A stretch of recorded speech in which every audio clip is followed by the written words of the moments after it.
Kalau saat ini saudara mengalami problem hidup, sakit, penyakit, mungkin seolah-olah berkata, Tuhan sudah meninggalkan aku. Tuhan sudah tidak peduli dengan aku. Tapi ingat saudara, firman Tuhan mengingatkan kita kembali pada perenungan Pramastan ini. Karena begitu besar kasih Allah Tuhan kepada kita, maka Dia memberikan anaknya yang tunggal supaya kita menjadi selamat. Itu berarti bahwa usaha kita sia-sia tanpa campur tangan Tuhan.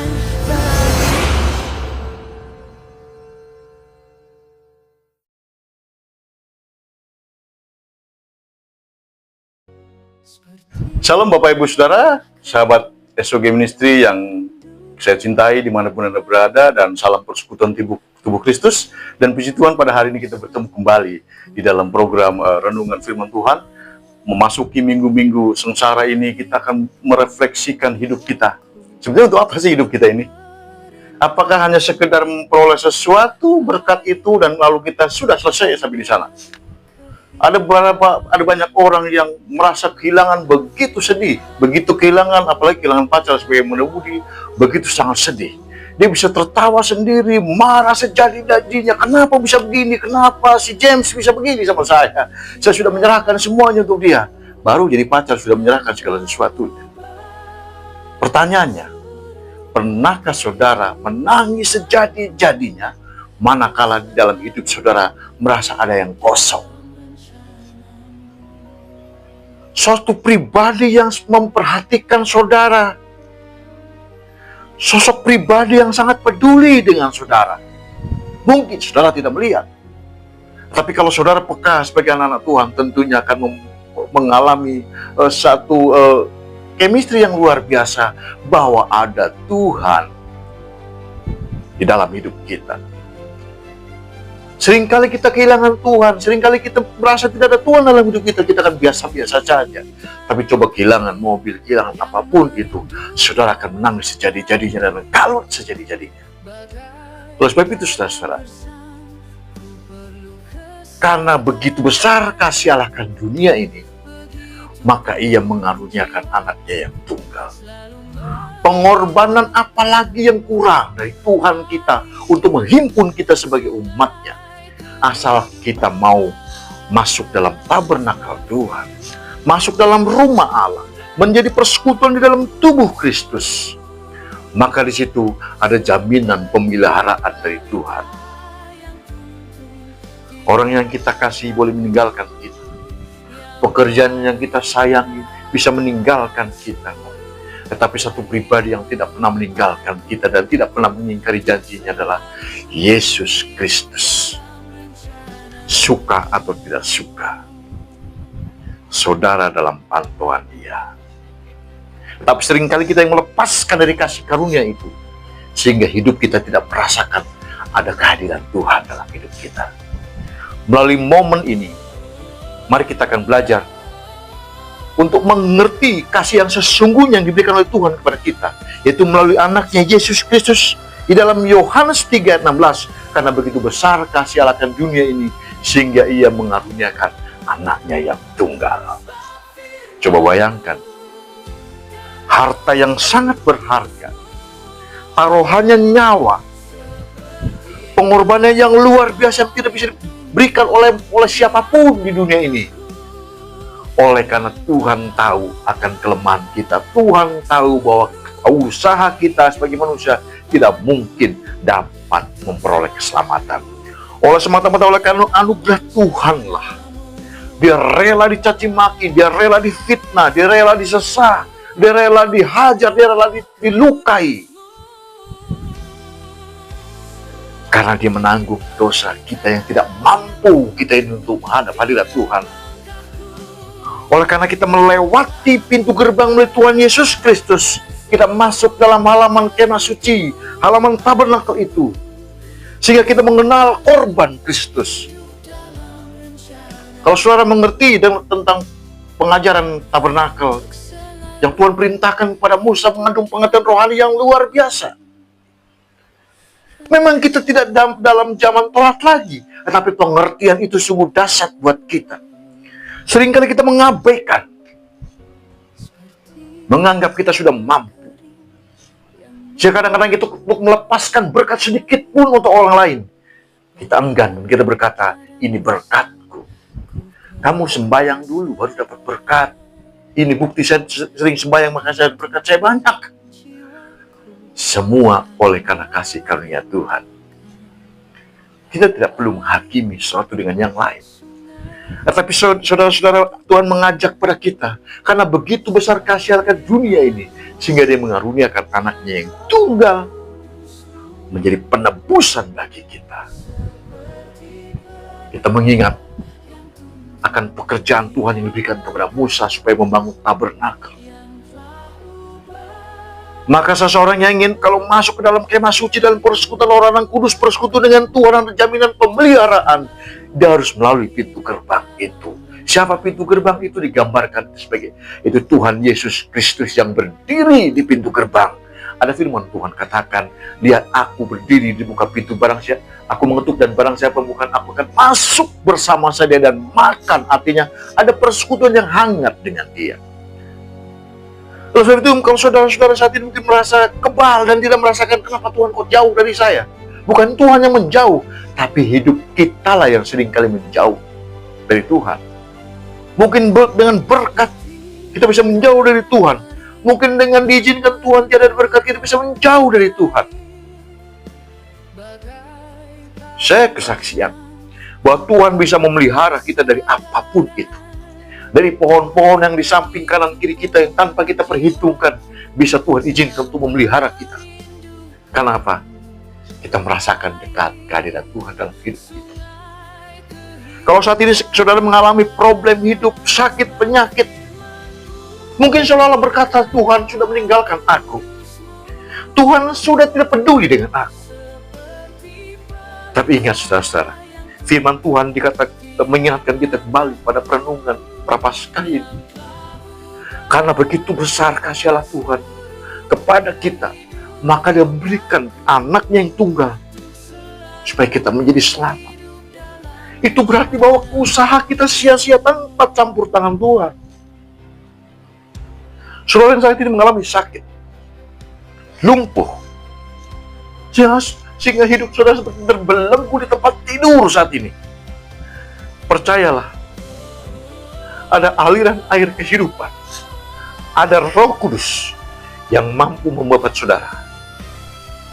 Mungkin saat ini saudara sedang mengalami sakit penyakit di tempat tidur dan mengalami sakit sekujur tubuh.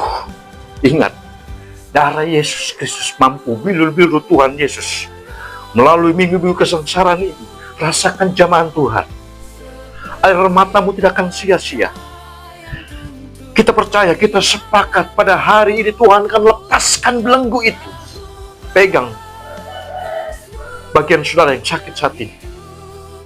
Bilur-bilur Tuhan akan menyembuhkan. Saat ini mungkin kita mengalami kesulitan ekonomi, mari kita berangkat tangan ke Tuhan. Aku berserah kepadamu. Aku hanya berserah kepadamu. Mungkin saudara yang lumpuh saat ini, pegang lutut saudara, pegang tangan saudara, berkata, Tuhan, bilur-bilur menyembuhkanku dalam nama Tuhan Yesus Kristus, amin, sembuh. Itulah bukti kasih Tuhan. Percaya, Allah akan menolong kita semua. Oleh sebab itu, manakala saudara saat ini merasa jauh, merasa hidup biasa-biasa saja, jangan menyalahkan Tuhan. Introspeksi diri. Bukan Tuhan yang menjauh, tapi seringkali kita yang menjauh dari Tuhan. Mungkin karena kesibukan kita, mungkin karena berkat kita, mungkin karena ketidakpunyaan kita, sehingga kita merasa seolah-olah Tuhan tidak ada di tengah-tengah kita. Ingat pada waktu Tuhan memerintahkan Musa untuk membuat tabernakel adalah supaya orang-orang Israel berkumpul pada satu tempat, merasakan hadirat Tuhan, pertolongan. Pada siang hari ada tiang awan, pada malam hari ada tiang api, artinya ada kehangatan di situ, ada perlindungan penuh. Full 24 jam dari Tuhan. Melalui minggu perenungan ini, saya mengajak saudara untuk tetap berpegang teguh pada janji firman Tuhan. Seringkali kita sebagai manusia memberi kepada sesama kita seringkali yang tidak layak kita pakai, yang tidak layak kita makan, baru kita berikan ke orang lain. Benar begitu? Saudara mungkin memilah-milah baju, memilah-milah berkat-berkat itu. Yang sekiranya kita tidak mau makan, kita tidak mau pakai, kita berikan ke orang lain. Tetapi Tuhan beda. Justru yang terbaik yang diberikan untuk Tuhan, yang terbaik yang diberikan oleh Tuhan untuk umatnya, anaknya yang tunggal. Dikorbankan untuk penebusan dosa kita karena tidak kemampuan kita. Seringkali kebalik dengan manusia, karena kemampuan kita memberikan yang terjelek di antara yang baik dari kita.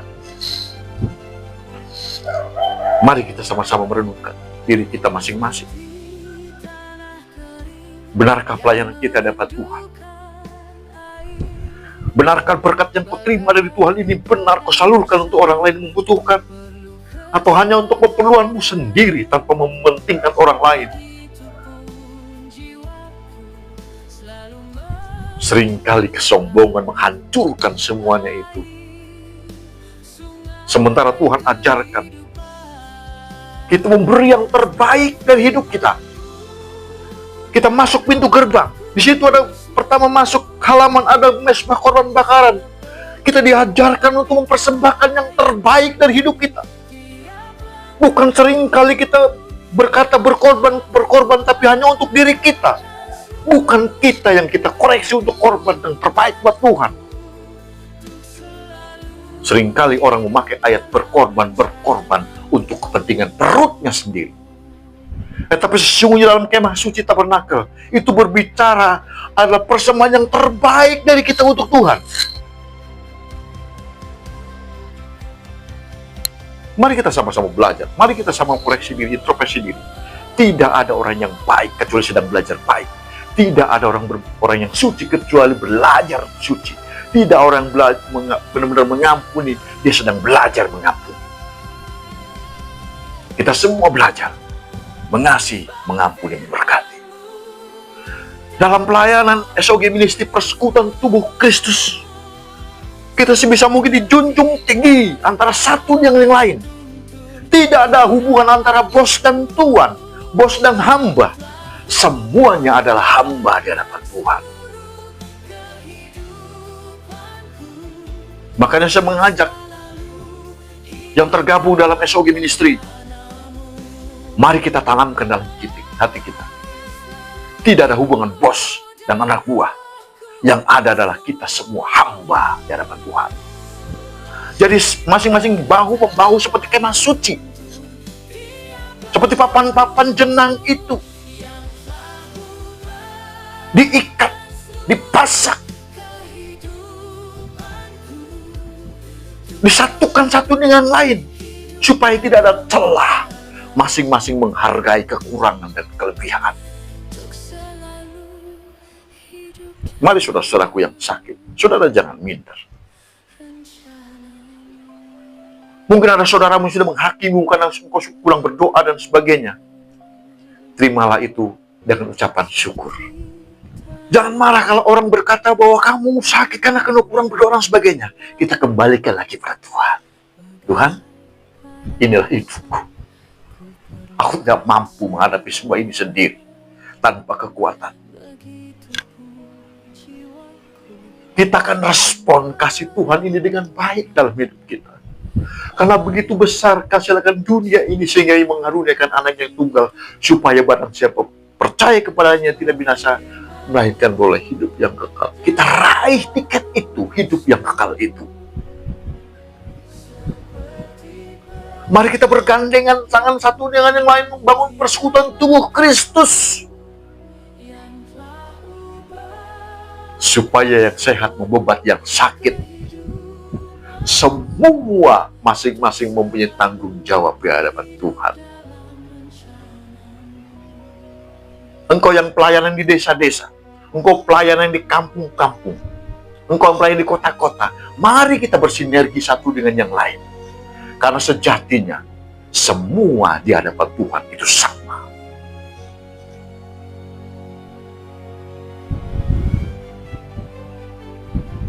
Saudara saat ini sedang sakit.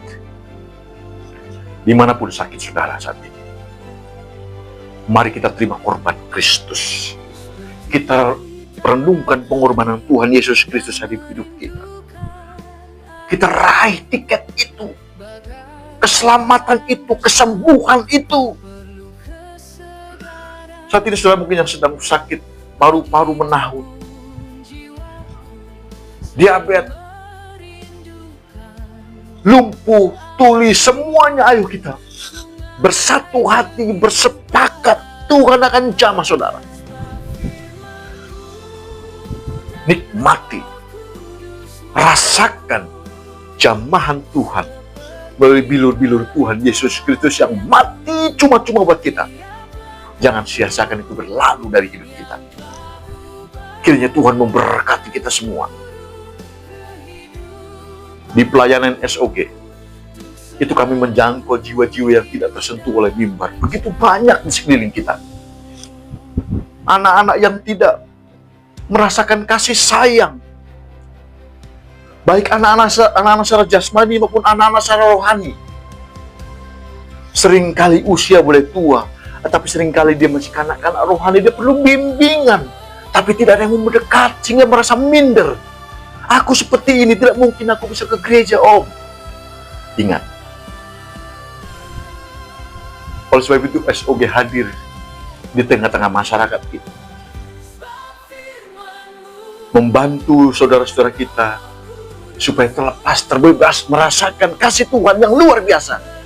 Kasih Tuhan bisa dirasakan oleh orang kota dan orang desa. Semuanya sama.